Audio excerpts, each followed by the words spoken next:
प्रभव ने कहा, अगर आपने इन्हें और अगर आपने मुझे दीक्षा लेने से रोका।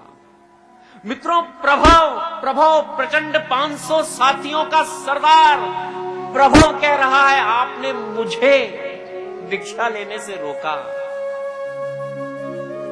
तो बहुत अनिष्ट होगा, क्योंकि हम रागी जीव हैं। अगर हम आपसे राग न कर सके तो इस दुनिया से राग करेंगे, फिर वही लूट खसोट मचाएंगे,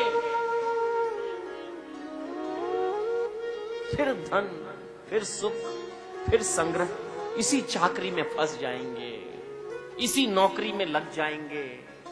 और ये मनुष्य जन्म जो लाखों जन्मों के बाद मिला है, हमारे हाथ से निकल जाएगा।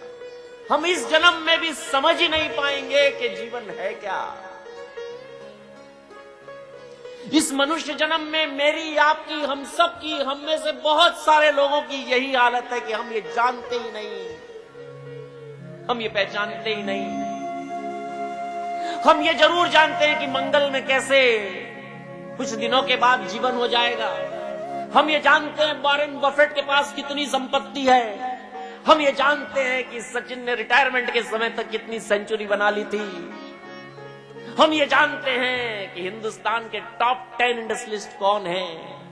हम ये जानते हैं कि इस वक्त सबसे ज्यादा फैशनेबल डिजाइनर बंबई में कौन है, सबसे बड़ी शादी किसके यहां हो रही है।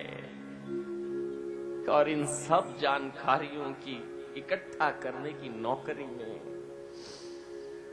हम ये नहीं जानते कि हम कौन हैं। वक्त नहीं मिलता, कभी उपाय ही नहीं है, अवकाश ही नहीं है।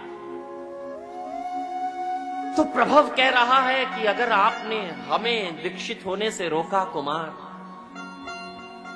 तो हम सब फिर उसी संसार की सामग्रियों में लिप्त हो जाएंगे। पूरी रात में पहली बार जम्मू कुमार के चेहरे पर एक हंसी आई।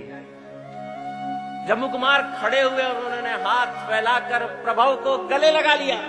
धन्य हो प्रभव, धन्य हो तुम, धन्य है तुम्हारा वैराग्य प्रभव।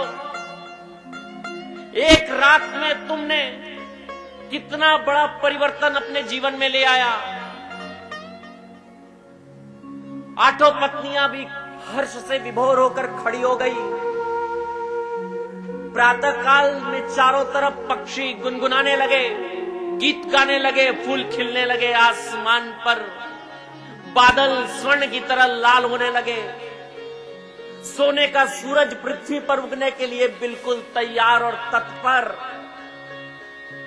अद्भुत घटना, पूरी वसुंधरा जिसको देखकर स्पंदित और आनंदित होने जा रही थी।